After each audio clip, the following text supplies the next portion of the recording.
Going to pull up my slides here. Okay, 1 second.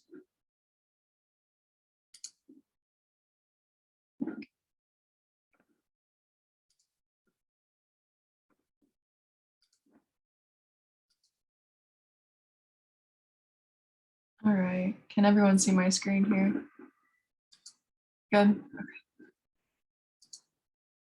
Well, first, I just want to thank you all for joining us. It's exciting to see some faces every time that we do host one of our, I think now they're called monthly mentoring dialogues. I think we changed the time from noon to 4 just to be more accessible for working students. But so welcome to our monthly mentoring dialogue. This is our April session, and this session is going to be focusing on building your mentoring network within the Indy community. So essentially, we're going to be diving into essentially what is community engagement, what does that look like, and how can students really benefit from community engagement, as well as the community. How does the community benefit on the flip side of that? So today we do have 2 panelists with us. We're super excited to welcome them. They're from the Office of Community Engagement, and I will allow them to introduce themselves. All right, I'm Latosha Rowley, and I'm at the Office of Community Engagement, Family, School, and Neighborhood Engagement, and I am the coordinator for the Community Engaged group. And I'm with the School of Education. I'm a doctoral student in Urban Education Studies, and my focus is on Black grandmothers. So that is a community engaged topic. And I don't know, is there anything else you needed to know about me? Do you have any affiliate community-based organizations or partners that you work with frequently outside of the office on campus? Well, it's wide open on a lot of community-based organizations. A lot of the community centers, currently working a little bit closely with PACE Indy, which is, they deal with re-entry programming in their community. I mean, it varies. I'm working with a couple schools, Him by Her, which is a charter school. So there's just quite a few. I can't even go through all the list of the community partners and engagements because it varies from time to time.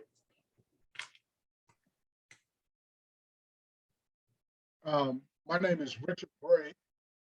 I serve as the Community Partnerships Manager in the Office of Community Engagement.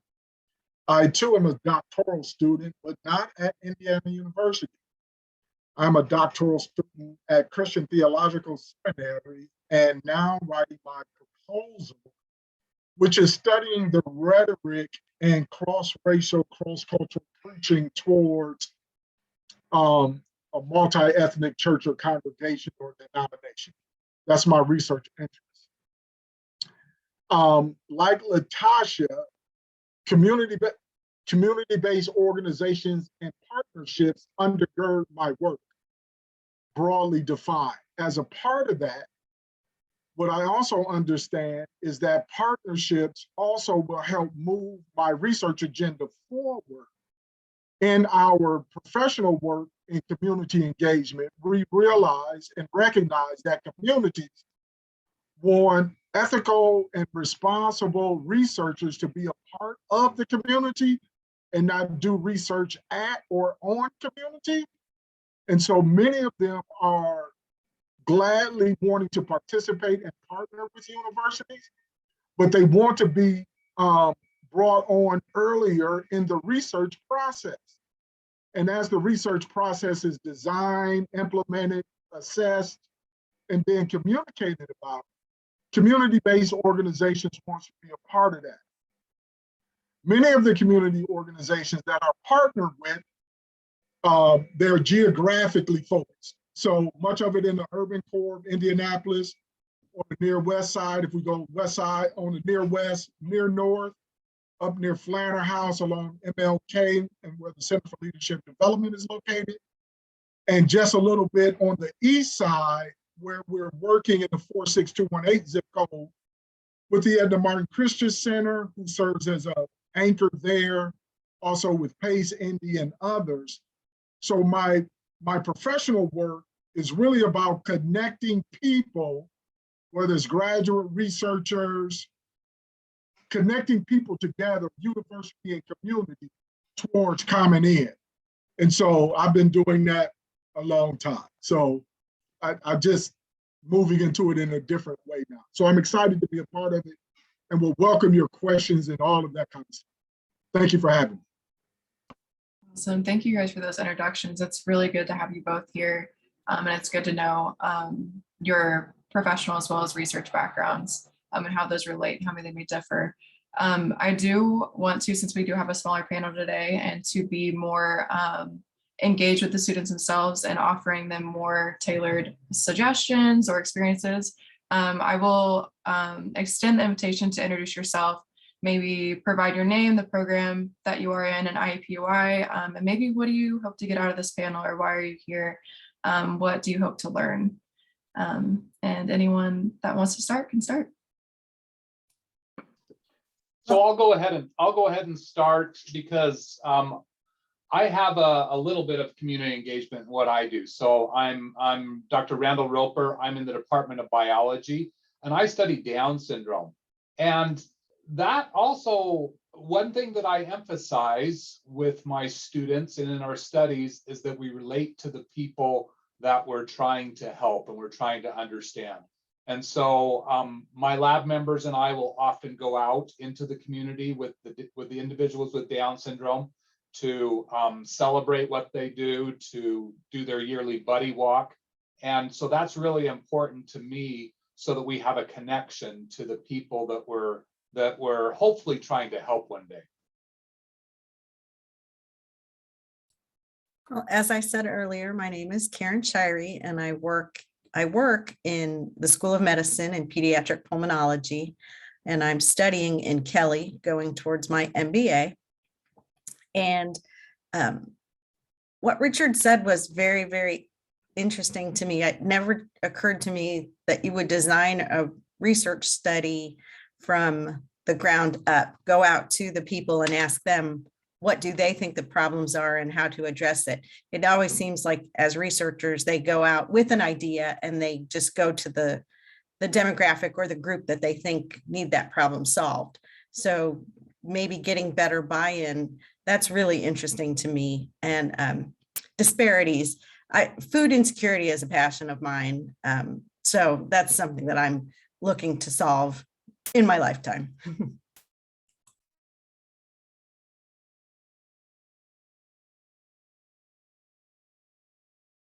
And Radhika, are you there? Hi, yes, can you hear me? Yeah, hi. Hi, so I am a graduate student in the biology program in the School of Science of IUPUI. My name is Radhika Bhomik, and I am in Dr. Gregory Anderson's lab. I'm studying Pseudomonas aeruginosa and Stenotrophomonas multifida infections in cystic fibrosis patients. I was basically collaborating with Dr. Randall Roper, and through him, I got to know about this graduate mentoring program and the fact that they will be hosting this event today. What I hope to get out of this panel is, I know when I was a first-year grad student, I really was not, familiar with any of these resources, or nobody really told me about the GMC. So I was pretty much lost, and I had to find my way by asking people a lot of questions, and I still don't know a lot of the stuff. So what I hope to do from this panel today is get as much information as possible for myself and also for the future grad students, because I am also an officer of the Biology Graduate Office, and we are starting a buddy system. So hopefully become a buddy to an incoming grad student and hold their hand through the entire journey. That's awesome. We're so glad to have you here. And hopefully you do receive lots of information and stay connected with us definitely after this presentation, so we can offer as many resources and programs that you would need, especially for the buddy system. That sounds great. And hi everyone, my name is Kennedy Weaver. I'm the graduate assistant for the Graduate Mentoring Office, or Graduate Mentoring Center. And I'm a student at the event tourism program at the School of Health and Human Sciences. That's my academic background. I'm studying sustainability frameworks and sustainable tourism development. But my professional background is in violence reduction and trauma-informed care. So that is me. So first I want to talk a little bit about the Office of Community Engagement. This was pulled from the website, essentially speaking to their mission. But I want to ask our panelists, what kind of programs and services does the OCE offer students? How are you engaging with students on campus? And what does that process look like?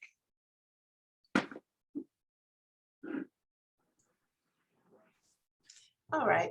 How we're engaging with students, many times we have a scholar program, and with the scholars, we find what their interests are and maybe what they're studying. It's usually the undergrad students. Every once in a while we get a master's student, and then we find out what programs or what services or what opportunities are in the community.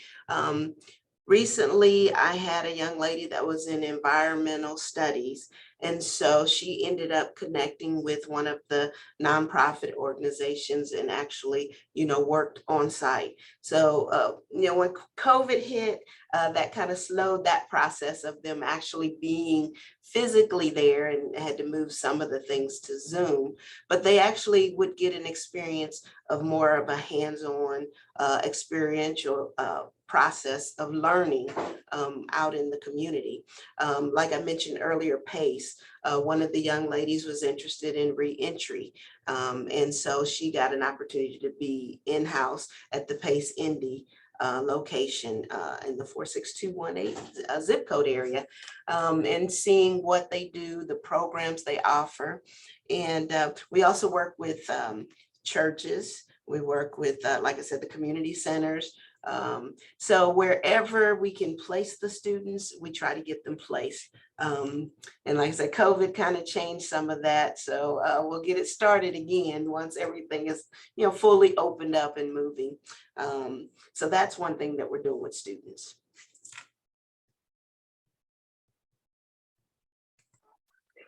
Hi, I had to switch. My microphone was going crazy. But I think also as we come out of COVID, it is going back to what we do very well as an Office of Community Engagement. We used to be known as External Affairs a long time ago. And so as we move going forward, understanding the ways that we are positioned as an urban serving university, in what ways do we translate students' academic experience so that they can contribute to be well-meaning and contributing citizens? Some of that early literature is in service learning and high impact practices towards making civic graduates. We like to take that a step further and saying just knowing about it is one thing, but actually taking action is another. And as Karen mentioned, even going even further is actually being with community in order to help them both understand what their own problems are, understand what biases and information do we bring to the research, and then in what ways has the community already addressed part of our own research problems or interests or expertise and don't want to do that, or what are some subsets of part of that. As we begin thinking about re-engaging with both with students holistically, as well as faculty members, is in what ways does a faculty research interest pair with many different segments of the city or the county broadly defined? And what we know both from some researchers and especially graduate students, they really want to make a difference in community, but how do they do that knowing that they have a limited time frame at the university? So what Latosha leads through Community Engaged Research Group is what we call community-based conversations, and we're going to start this dialogue that we call conversation roadblocks.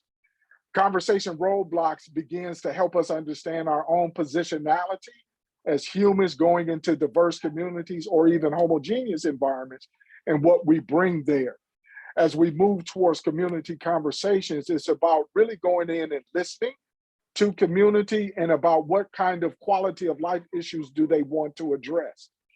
If you go to any community broadly defined, they already have an initial inertia that they're beginning. And what they're looking for from the university is a trusted partner and researcher that will help them push the ball down the road just a little bit further. What we know from our experience over time is that once the researcher get involved in some communities, they are likely to stay much longer than the original project. And so as we continue to reimagine and re-engage with our communities, it's really helping students understand who they are as they come to the research process. What then can they then learn from community and be taught from the community? And in what ways can this thing be ethical and reciprocal, both learning and teaching? And then how can they take this experience and move forward? Understanding that yes, the student has an end goal to graduate. The community's process is much longer than the horizon for the student, but how do we pair faculty along with that? So we understand the continuum process. So we're really about how do we engage that? So it's really about pairing people in communities and helping them imagine what could be better going forward. Is that helpful? Yes, absolutely. That was, you made several really, really important points, I think, there about the reciprocal process, that it's not only about engaging the students, but also the communities being benefited in a way as well. In addition, Kennedy, I'd like to add, we have the IU Student Success Corps program here out of the Office of Community Engagement. And we actually have students who are tutors and mentors, and they're actually in schools. They do online, and they do, they work with grades, what starts in the elementary, but the online is 6th grade through 12th grade. And so a lot of these students are wanting to be future teachers. And so that gives them an opportunity to be out in the community, either in the schoolhouse or, like I said, virtually. And they also work with families in some of the workshops and some of the parent engagement opportunities. So that's another service and program that's out of the Office of Community Engagement that is real instrumental in the community. I have a question. Can I interrupt with a question? Yeah. So the Office of Community Engagement, is it only for people who are coming to do something in conjunction with a class, or can people just come that want to make a difference in the community? So for instance, if we had a number of graduate students that just wanted to make a difference, could they just come to the office and say, hey, we have this idea we'd like to do, or where do you need help? Is there that opportunity as well? Well, I would say yes.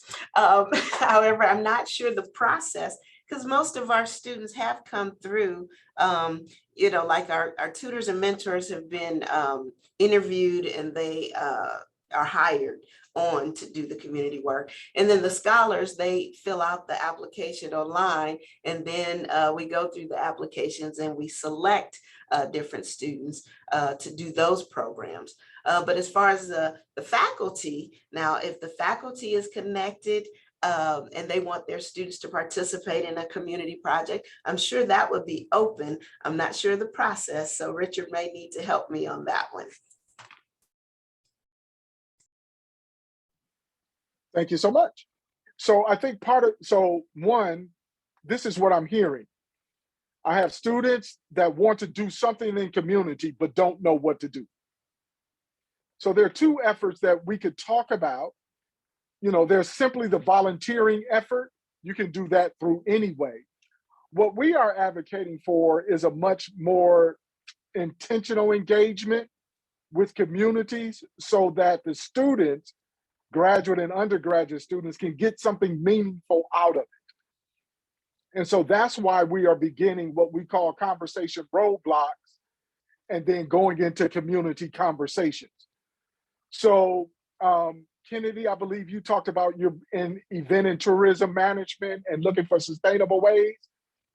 For me, that's a connection to community-based events, and how you can help a community-based organization think about sustainability for a community walk and what other resources you can bring.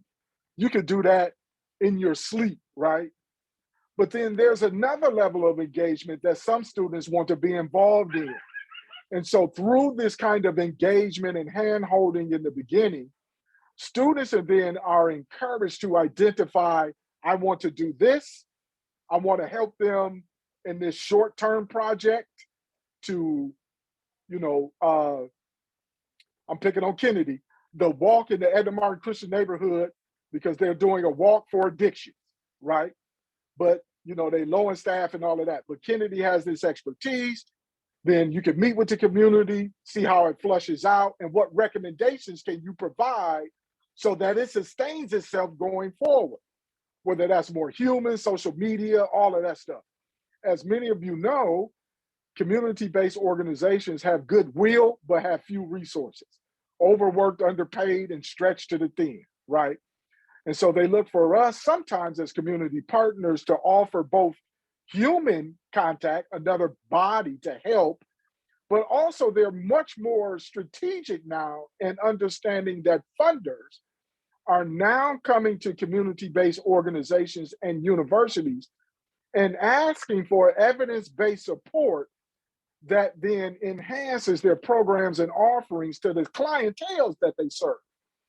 So while Kennedy's initial entrance into the community may have been to help with the walk for addiction, but because she's there, she's a researcher, she can help find additional research that particular community could need because she's already a researcher. That enhances her student experience going forward. So if there's a pool of students that you have, Professor Roper, that you want to see in community, and they really want to be engaged in the medical field, and how does that relate?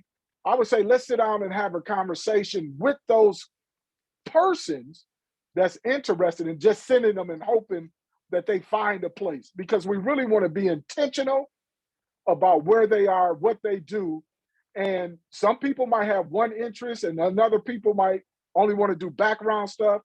Another person might want to do face-to-face stuff. So let's really meet people where they are and then surround the community about what do they hope for and expect from the university and the people that we're bringing to them. Is that helpful? Yes, thank you, Dr. Roper, for that question. I also had a similar question as well, so that was very informative. And I hope that speaks better to students on what the different services and processes are within the office and maybe even beyond traditional processes are available. Let's see, so getting into really what community engagement is, I want to ask our panelists, what is community engagement in a nutshell? What is that to you?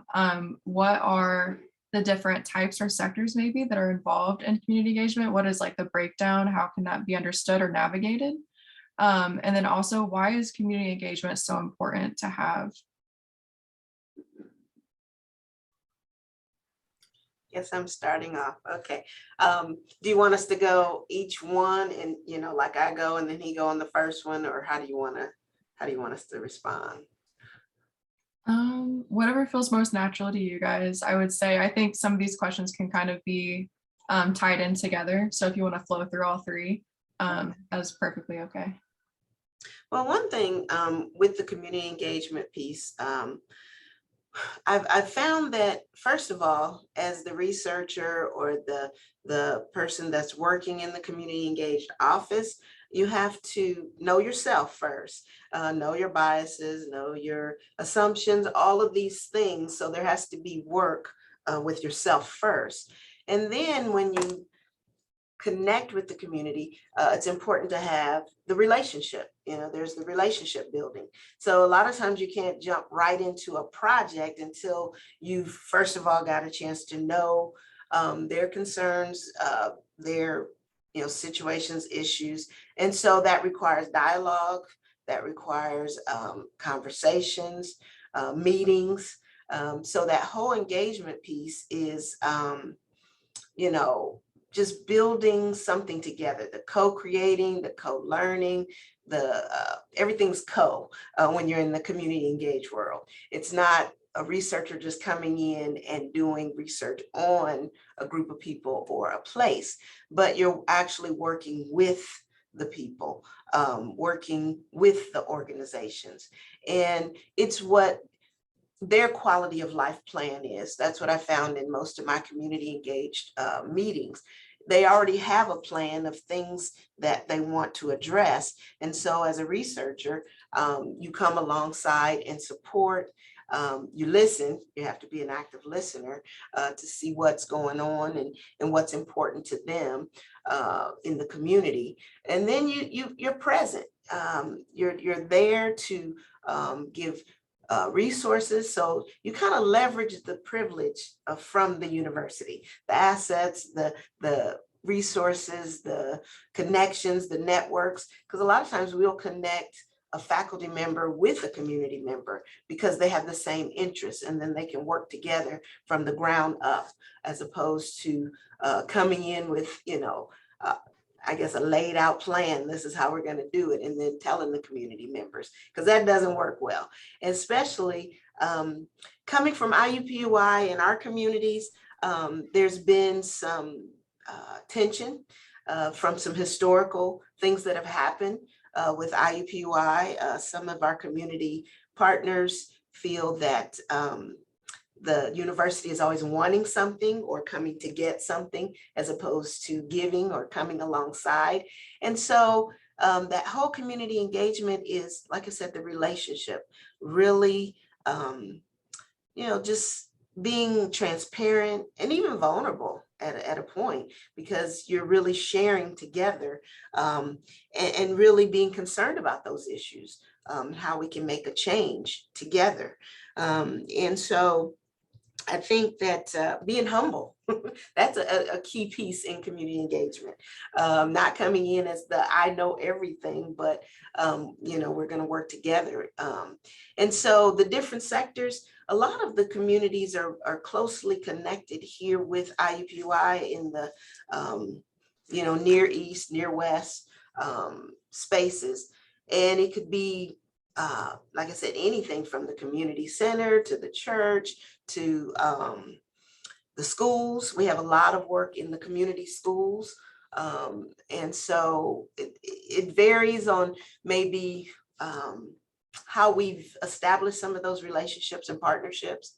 And it's important because as a university, we are, I think, responsible and obligated to give back to the surrounding community.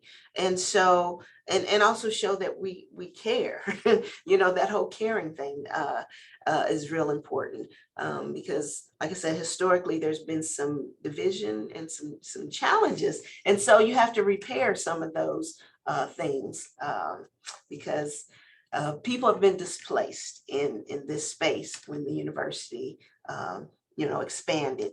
And so some of the folks in the community have to see that there's a sense of trust that has been established. So those are some of the things that I think about when I think about the community engagement.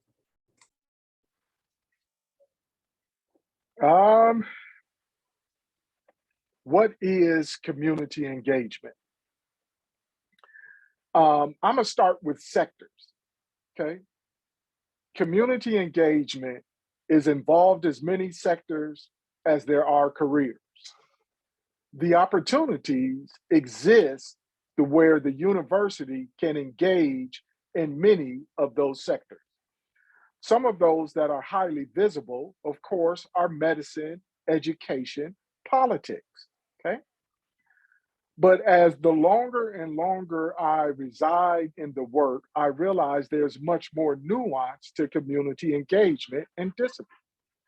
So while medicine, dentistry, these kind of high profile, what we naturally associate with engaging with community, there are much more nuanced approaches to community engagement.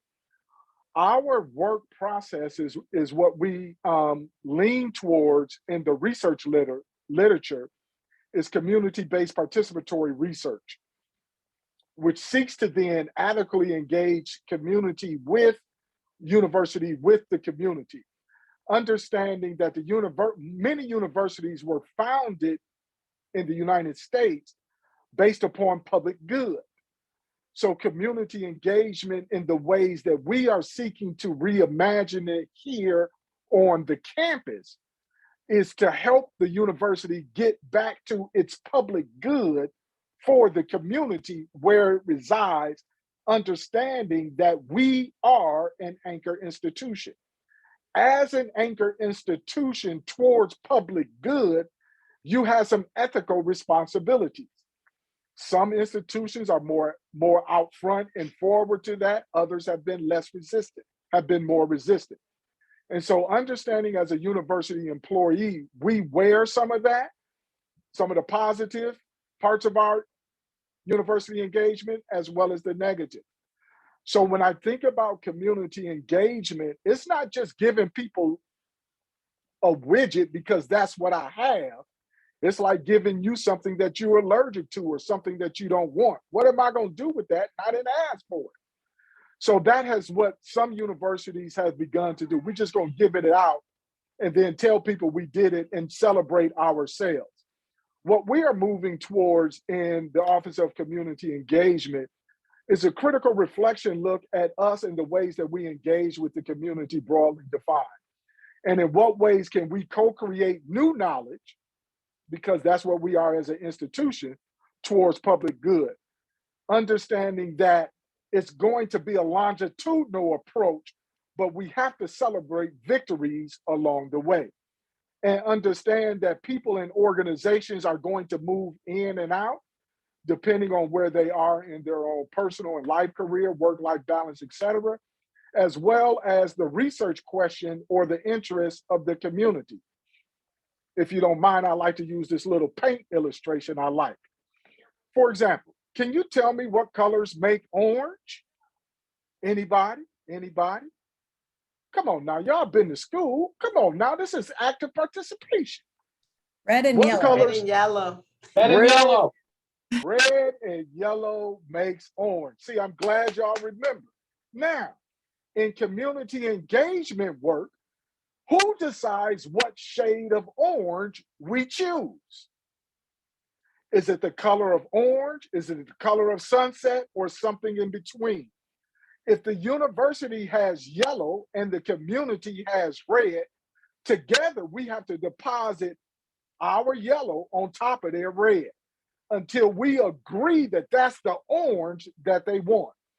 If anybody's painted, just raise your hand, give me a thumbs up. If you've ever painted in your life, you'll know that paint has gotten on you at some time. Community engagement work is often messy. Come on, get with me, somebody. Because some of the stuff is going to get on you. It's just the nature of the work. But don't let it get inside of you and poison you. Come on, talk to me, Richard. So community engagement is really about helping the community or supporting the community create a picture of the ways that they see themselves. Now, if anybody's ever colored, you realize you never colored the whole picture using the same crayon. You pick one up and put another one down. This is all what community engagement does. For example, we might want an orange tree and we figure out the orange and we might say, hey, let's continue with the landscape. And community may say, we done. We just only wanted to paint the tree orange. We good. Now let's go and do something else with that yellow. And what colors make green? Come on, talk to me, somebody. Blue and yellow. So now as community engagement, we're going to go back into our enterprise and find out who likes blue or who has blue skills that want to go into the community and make green. And so that's what we do. And understanding that this gets messy and ultimately it's about creating a beautiful picture for the community that's ultimately about public good and helping people do that in ways that is healthy, whole, and ethically and morally responsible towards justice and equity. Is that helpful? Yes, that metaphor was incredible. I'm thinking about how community engagement essentially can be the blending of skills that you had mentioned, like we're blending the skills to create different goods or maybe even enhance current goods. within different communities and neighborhoods. That was great. Thank you guys for those answers. Let's see. Okay, so now I'd really like to invite everyone, our panelists and all of our participants to kind of dive into some discussion. I do realize that we may run kind of shorter on time, but I want to be able to get into this. And there is a second part where we'll actually talk about how to become more engaged in the process of that. But this discussion is hinged around kind of like why becoming engaged in communities would be important or beneficial directly to graduate students. And then in what ways are graduate students uniquely positioned to help the community? What about a grad student? What can we unearth in ourselves and realize how to use those skills or position to help communities? What do we have to offer? And also, how could becoming more engaged in the community relate to building a professional network as a scholar, as a student? Oh, wow. Listen, you about to hear my 2-minute elevator speech. You ready? Preach Here to we us. go. Come on, preach to us. Here we go. So why becoming engaged in the Indianapolis community? A, we're an anchor institution. B, why'd you go to school in the first place? This is the question.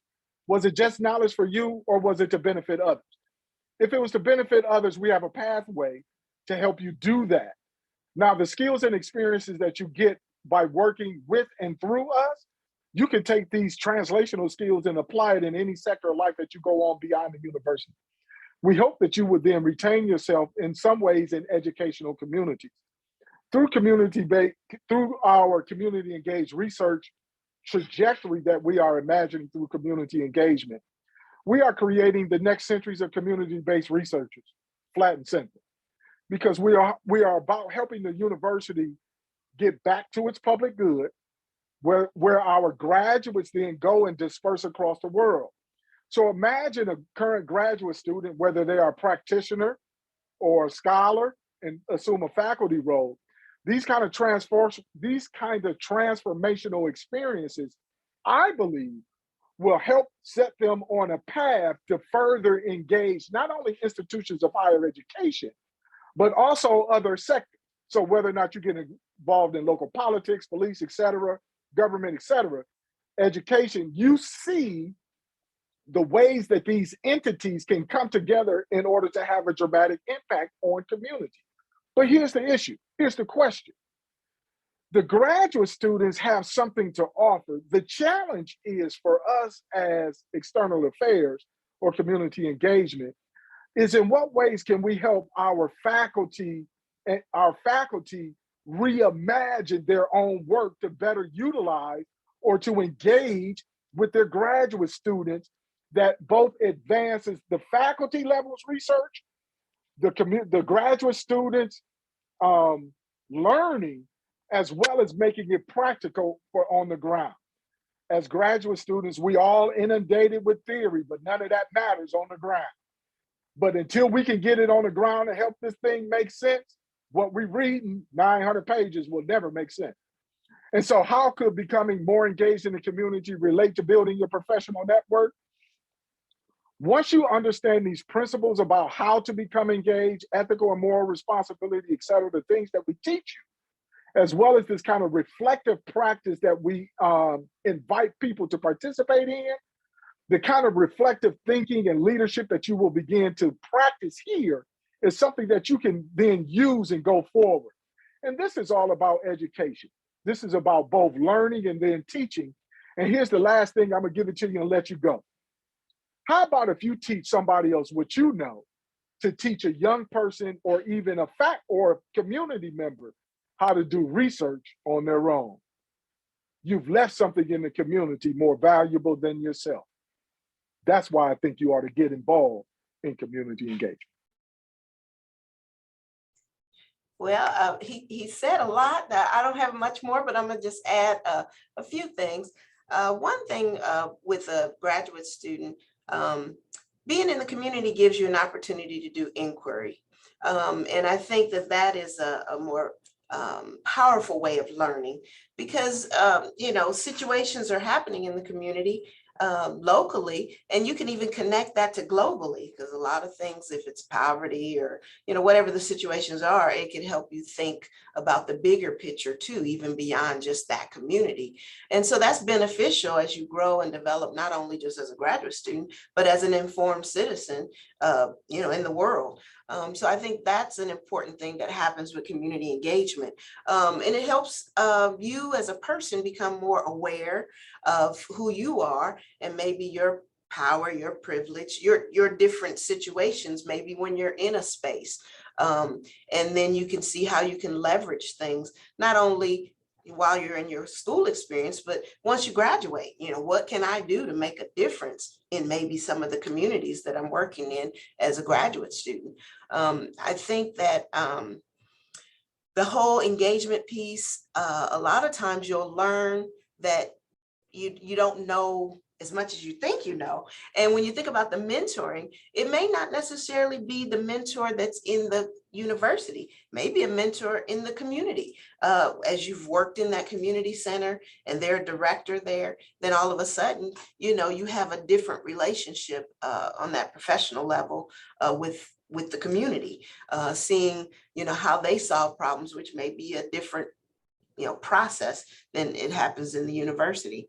I think that sharing the knowledge, the co-creation of knowledge, you learn that there are different knowledges. And when you're in the community, it opens your eyes. You become more open-minded to the way of seeing things, the way of being, and going about solving situations. I think that sometimes graduate students can be a bridge between the university and the community. Sometimes faculty, they're kind of housed in the university side. But then when you have this graduate student who may go out into the community, now it's a bridge that brings the community and the university together. So I think that's a powerful space for a graduate student or a professional student in the community. And you gain different skills. Communication skills are different. One thing I've noticed when I'm in the community, it's not a lot, or it's not as much writing as you do in the university. It's more verbal, it's more oral. When you think about stories and narratives, and you interact different in the community. So as a graduate student, you learn to switch back and forth from the university way of being and knowing and learning to the community way that may be different. So those are some of the things that I may be able to add when it comes to the practice of the graduate student.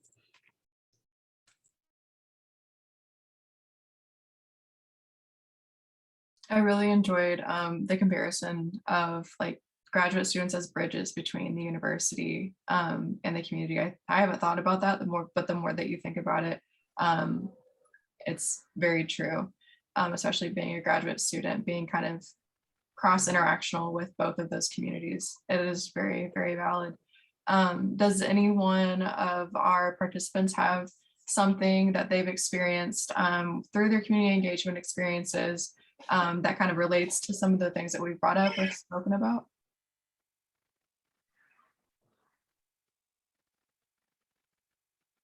And it's okay if not, because I know we're here to learn about community engagement. So experiences might be few to none, but that's why we're here.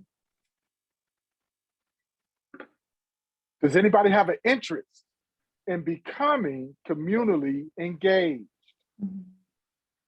Because in what ways are you imagining, or let me ask this question. Do you imagine your graduate work now engaging with community at all?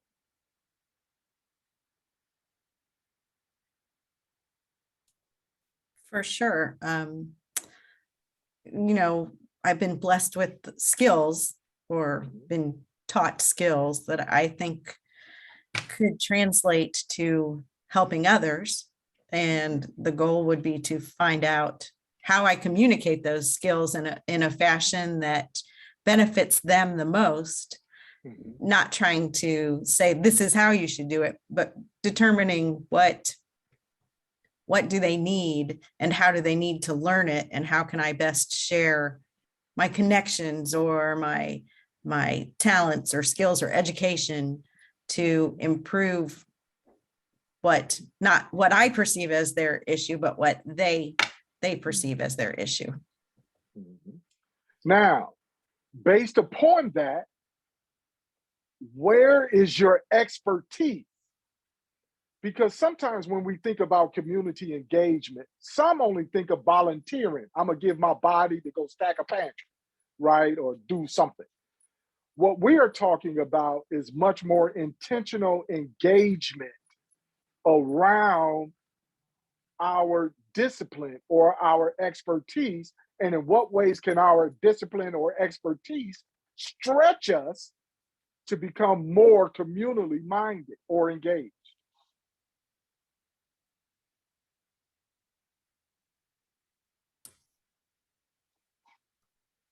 I have a business background. Okay. So thinking about, I've always thought of myself as kind of a development person. Okay. I also enjoy the special events. You know, I taught 8th graders how to do a mission trip Mardi Gras, where, you know, I talked to them about touching donors and thank you notes and their elevator speeches and that kind of thing to meet their goals to raise money for their trip, which then led them to a bigger purpose of helping people in Louisiana. But my skills, I think, are in the details. In when people come to me and say, I have something I want to do, can you help me get there financially? I think that's the skill set that I bring, is helping people with their details. Does that make sense? That is wonderful. Anybody else? Kennedy, Radia, if you want to speak. I'm sorry if I mispronounced your name. So with me, my big passion is violence reduction, and essentially my work in violence reduction is an empathetic strategy design approach, and that is emphasizing the upbringing of an individual that then teaches them how to become violent. So violence is a taught behavior. People are taught to become violent through defense mechanisms or through parenting or things like that. So we use trauma-informed care and evidence-based practices to kind of deconstruct the thought processes behind violent behavior. And then I help coordinate and develop programming or educational programs for specifically youth involved or violence involved youth. So I've worked with Voices Corp downtown. And I used to work with violence reliving. So that's kind of my background. I would say my skills are in the details, but also like defining processes and then actually figuring out how those processes can be stretched along like the spectrum of empathy, rather than teaching and telling and punishment, where we have really used punishment for violence corrections. So that's my background. Karen, Kennedy, lovely. Yeah. There's plenty of Latosha, help him. Well, I'm there is sorry. plenty of opportunity. As Kennedy was just speaking, I started thinking about my engagement with some Peacekeepers, which is a new organization that's in the community. And so they're working with families. And when you're talking about the expertise and knowledge that you have, that would help them help people in the community. And then Karen, as you were talking about the financial literacy, you know, you could of course work with the young people, but you can also work with the adults and the community centers. So, you know, I mean, there's just so many ways that skills can be used in a lot of different places.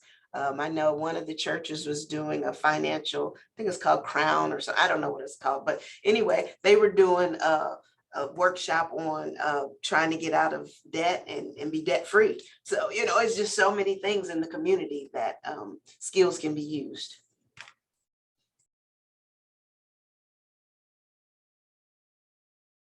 All right, so we are nearing, this went so fast. I've really enjoyed the discussions that we've been having.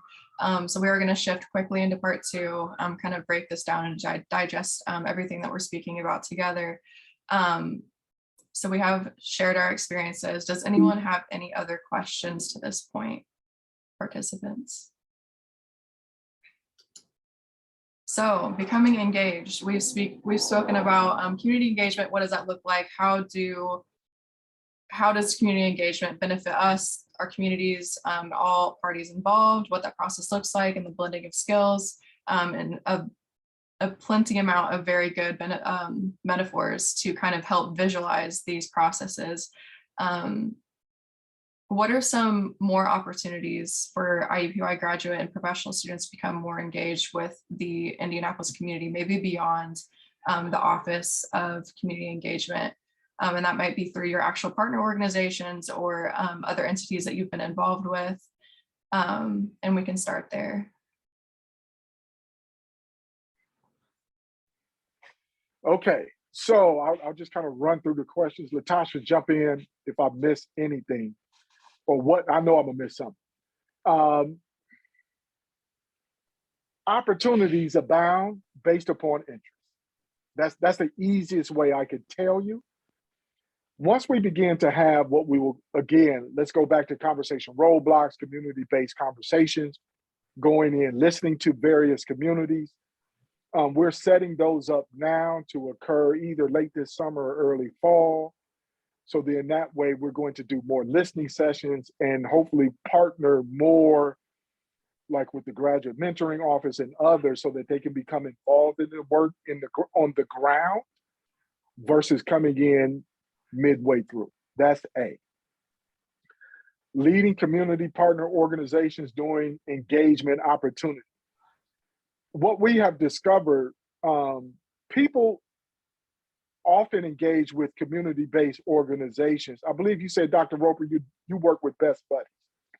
That sounds like a personal passion. People often get involved with organizations, community-based organizations, based upon a personal interest. So that's a place to begin. If you want to expand that, certainly we can help you think about ways that you can do that through the Office of Community Engagement and what community-based organization you are already involved in and what other relationships that we know exist. So essentially we are what we call a hub of information.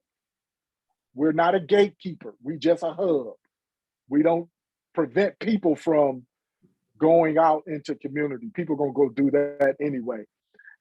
Again, it just depends on what side of the community do you want to work on geographically. So if you want to work closer to the campus or you want to work further on the east side, it just depends on where you are and where your interest is and what discipline, like many of you are coming out of medicine, I believe. So then we'll talk about where does that fit within community quality of life plans. Because what we know is where some community-based organizations are and other partners that are involved in the work. Should someone only engage in sectors and industries that they are familiar with? No. I think your current discipline provides a level of comfort and expertise.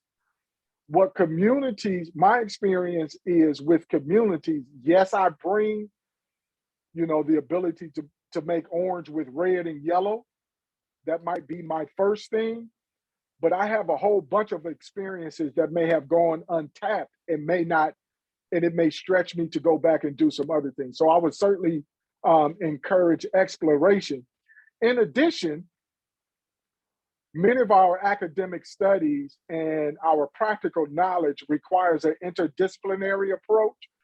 So even if you use your own discipline as your primary research aim or avenue, in what ways does it intersect or overlap with other disciplines, other sectors that have common or related questions? So that's why I encourage you to explore other places, websites, social media, et cetera. Yeah, those are opportunities. Both of those have seemed to be one-off. But if we're thinking about sustained engagement that's going to take time, let's have some kind of conversations about what it looks like. Is that helpful? And I'll add a few things.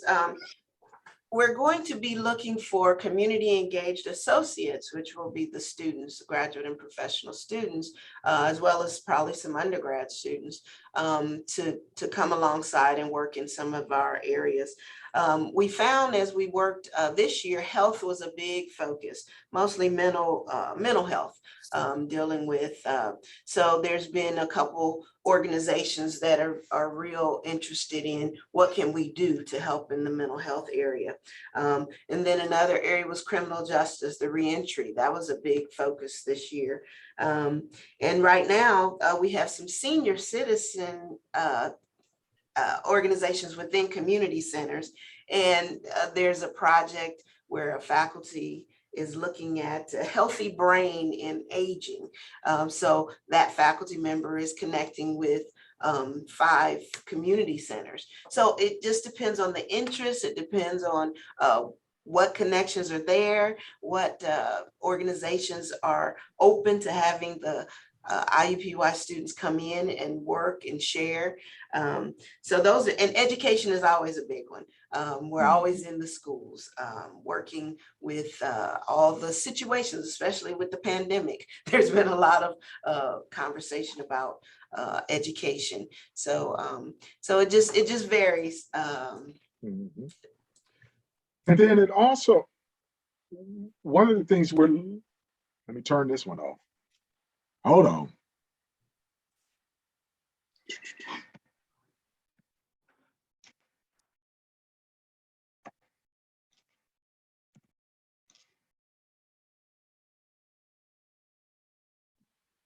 Can you hear me now? Wonderful.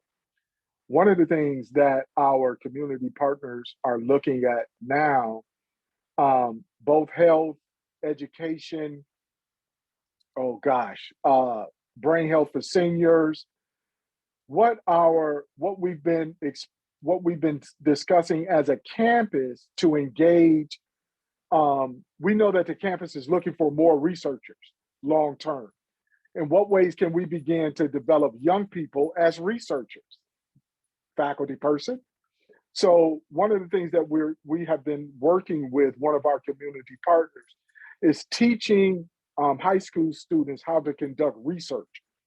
So then that way, when they apply for scholarships, they understand basic research processes, and then they can either take that knowledge and apply it here at the university, or then use that same skill set and going forward. So we're really about both providing opportunities and then also providing hands-on learning opportunities for our young people, because they have as many questions and inquiry, as many questions and the desire to learn as many of us as adults. And many of them have been doing research, but may not use the jargon of academic-based research. So I think being able to help our young people be, as well as our community-based organizations, go in that direction is certainly some of the things we're looking forward to, partnering with our schools across the campus holistically.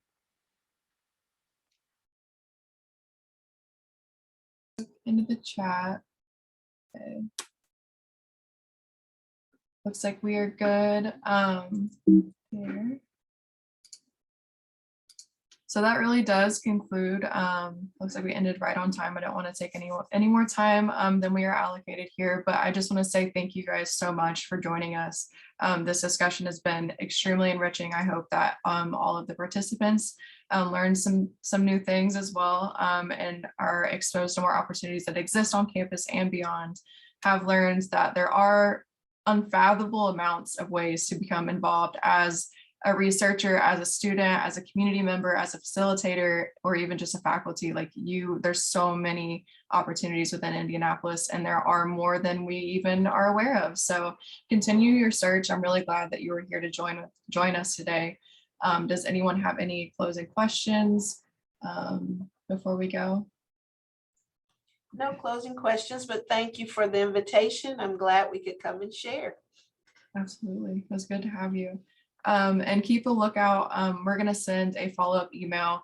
I can send these slides out, and I will also send a feedback survey. So as the GMC kind of develops our curriculum and our programming, we're hoping to really reach a bigger amount of students in a more depth way. to connect with their passions, their interests, and their research interests. So fill that survey out, and hopefully it will help us further develop some upcoming opportunities, and we'll be in touch. Also be sure to follow us on Instagram, where we'll post almost daily updates on what we have going on as far as events and resources as well. And that's GMC_IUPUI. But thank you all again. It was good to see you. Thank you. Thank you. Thank you, everyone. It was great. Thank you so much. Thank you.